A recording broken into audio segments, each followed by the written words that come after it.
Advocate Bhudev Mahananda का अभिवादन स्वीकार कीजिए। साथियों, आप देख रहे हैं voice of people, voice of Bahujan. आजकल भारत में गोदी मीडिया का द्वारा धर्म रक्षा के लिए दिन रात डिबेट चल रहा है। बाबा धीरेन्द्र शास्त्री को पूरा दिन भर दिखाया जा रहा है। रामचरितमानस के लिए डिबेट चल रहा है। यानी रामचरितमानस को लेकर आज का तारीख में हर कोई टीवी चैनल में डिबेट चलने का मतलब क्या है, और रामचरितमानस जैसी किताब को, तुलसीदास दुबे का द्वारा लिखा गया किताब को बचाने के लिए कौन सामने आ रहा है। SC ST OBC मुखर होकर रामचरितमानस का खिलाफ जा रहे हैं। सिर्फ 3% लोग यानी ब्राह्मण समाज का लोग ही उनका धंधा चौपट होने का डर में इनको डिफेंस कर रहे हैं। स्वामी प्रसाद मौर्य, डॉक्टर चंद्रशेखर, बिहार का एजुकेशन मिनिस्टर, जिस दिन से रामचरितमानस को एक बकवास किताब बोलने लगे और वो किताब को नाकार दिए, उसी दिन से भारतवर्ष में हड़कंप मच गया है। मनुवादियों का ढाल बनकर जो ओबीसी खड़ा हो रहा था, आज ओबीसी मनुवाद का ढाल नहीं बन रहा है। ओबीसी समाज पढ़ लिख कर समझ गए हैं, इसीलिए वो मुखर होकर ब्राह्मण धर्म का किताब का खिलाफ तार्किक के साथ बात रख रहे। संवैधानिक प्रक्रिया में ये बात ब्राह्मण धर्म का लोगों को सताने लगा, डर लगने लगा। इसीलिए उनका सोशल मीडिया, गोदी मीडिया, IT सेल को सक्रिय कर दिए हैं और दिन रात लोगों को फिर डराने लगे हैं। बाबा लोग सामने आ रहे हैं। स्वामी प्रसाद मौर्य को और डॉक्टर चंद्रशेखर को जान से मारने के लिए इनाम घोषित कर रहे हैं, लेकिन ऐसे लोगों को सरकार मुक्त दर्शक बनकर देख रहा है, कोई कार्रवाई नहीं कर रहा है। दूसरी तरफ उत्तर प्रदेश में रामचरितमानस को, कपियां को जलाने वाले लोगों को उत्तर प्रदेश सरकार ने अरेस्ट कर दिए हैं। दिल्ली में जो लोग संविधान का कॉपी जलाते हैं, इन लोगों को आज तक अरेस्ट क्यों नहीं किया जाता, यह प्रश्न आता है। ये हकीकत है। क्यों संविधान कॉपी जलाने वाले लोगों को भी अरेस्ट किया नहीं जा रहा है? मतलब मनुवादी ही जज है, मनुवादी ही पुलिस है, मनुवादी का शासन है, यानी मनुवादी एग्जीक्यूटिव, लेजिस्लेटिव, जुडिशियरी में बैठ गया है। लेकिन जो अपना अधिकार के लिए लड़ रहा है, बहुजन समाज हक के लिए लड़ता है, दलितों का अधिकार के लिए लड़ रहा है, नारी का अधिकार के लिए लड़ रहा है, ऐसे लोगों को जीव काटने के लिए और उनका सर कलम करने के लिए आदेश दिया जा रहा है। हम डेमोक्रेसी नेशन में रहते हैं या कहां रहते हैं, ये सोच के डर भी लगता है कभी कभी। 2023 में अखिलेश यादव को अब याद आ गया वो शूद्र है। उनसे पहले वो शूद्र नहीं थे। जब बहुजन समाज पार्टी का द्वारा शासन का पीरियड में बाबा साहेब अम्बेडकर का पार्क बनाया गया था, बहुजन समाज का शासन का पीरियड में रिजर्वेशन बिल प्रमोशन सेक्टर में लाया गया था, उनको फाड़ने वाला आज उन्हें शूद्र का नाम याद आ रहा है।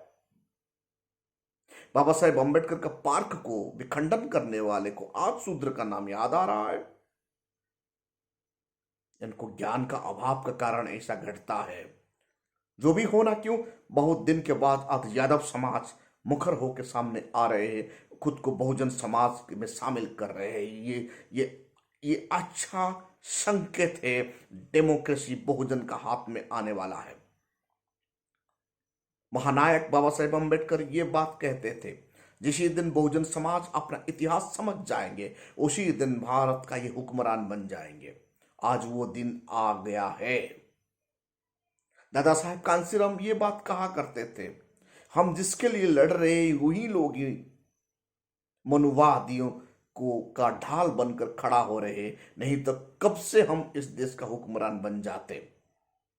आज समझ रहे हैं, आज समझ रहे हैं ओबीसी समाज का लोग, आज पढ़ रहे हैं भारत का संविधान को ओबीसी समाज का लोग। पहले सिर्फ शेड्यूल कास्ट लड़ रहे थे, कभी कभी शेड्यूल ट्राइब उन्हें साथ दे रहे थे। आज SC ST OBC माइनॉरिटी का गठबंधन तैयार हो रहा है, ये वैचारिक ताकत आ रहा है। लोग बाबा साहेब को पढ़ रहे हैं, लोग संविधान को पढ़ रहे हैं, इसीलिए लोग आज रामचरितमानस, बंच ऑफ थॉट, तुलसी रामायण जैसे किताब को नकार रहे हैं। क्योंकि जो किताब भारत का संविधान का आर्टिकल 51A को वायोलेट करता है, ऐसे किताब संविधान के लिए, देश के लिए, डेमोक्रेसी के लिए खतरा है। भारत का संविधान का आर्टिकल 51A के तहत ये बताया जाता है साइंटिफिक डेवलपमेंट डेवलप करना है, देश में यूनिटी लाना है, इंटीग्रिटी लाना है। लेकिन जो किताब रामचरितमानस का कुछ पार्ट, बंच ऑफ थॉट का कुछ अंश और तुलसी रामायण का कुछ अंश, दोहा जो नारी को, शूद्र को अपमानित करता है, ऐसे किताब को बहुजन समाज नकार रहे हैं। ये जब सोशल मीडिया में चारों तरफ फैल रहा है तो मनुवादी चिंतित, डर गए और बौखला गए हैं और धर्म के नाम पर लोगों को डराया जा रहा है। लोग अब डरने वाले नहीं है, क्योंकि जो इंसान जब पढ़ाई करता है, ज्ञान होता है, ज्ञानी होने से वो तार्किक होता है। जब वो तार्किक होता है, देश का डेमोक्रेसी को समझता है। हमारा भारत का संविधान का आर्टिकल 14 में इक्वालिटी का बात लिखा जाता है, लेकिन ये रामचरितमानस, तुलसी रामायण और आपका बंच ऑफ थॉट जैसे किताब में इक्वालिटी का नाम निशान ही नहीं है। इनइक्वालिटी वो फैला रहा है, यानी आर्टिकल 14 को वायोलेट कर रहा है और भारत का संविधान का आर्टिकल 51A जो साइंटिफिक टेम्परामेंट का बात कहता है, उनको वो वायोलेट करता है। आज हमारा भारत का संविधान 51A के तहत जितने भी कर्मकांड, अंधविश्वास को संस्कार हो रहा है, ये कॉन्स्टिट्यूशनल विरोधी है। ये बात बहुजन समाज समझ गए हैं। साथियों, आज अडानी देश को डुबा दिए हैं। अडानी ग्रुप का इकोनॉमिक कंडीशन खराब हो चुका है। यानी हिडनबर्ग का रिपोर्ट जब आया, 400 पेज से ज्यादा पेज का एक मेमोरेंडम अडानी ग्रुप ने खुद को बचाने के लिए, डिफेंस के लिए दिए, लेकिन ये बच नहीं पाए। उनका शेयर गिर रहा है, हर दिन गिर रहा है। जो कंपनी 3 नंबर वर्ल्ड में 3rd पोजीशन था, आज वो 15 पोजीशन से बाहर हो चुका है।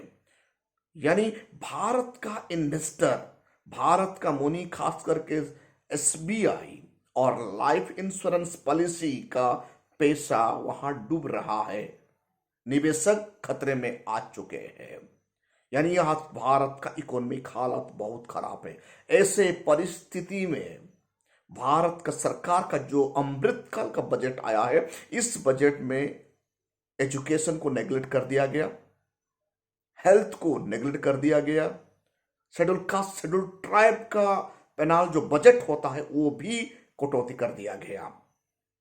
यानी अमृतकाल का बजट SC ST OBC के लिए अच्छा नहीं है, एजुकेशन के लिए अच्छा नहीं है और हेल्थ के लिए, फार्मर के लिए भी उतना फायदामंद दिखाई नहीं दे रहा है।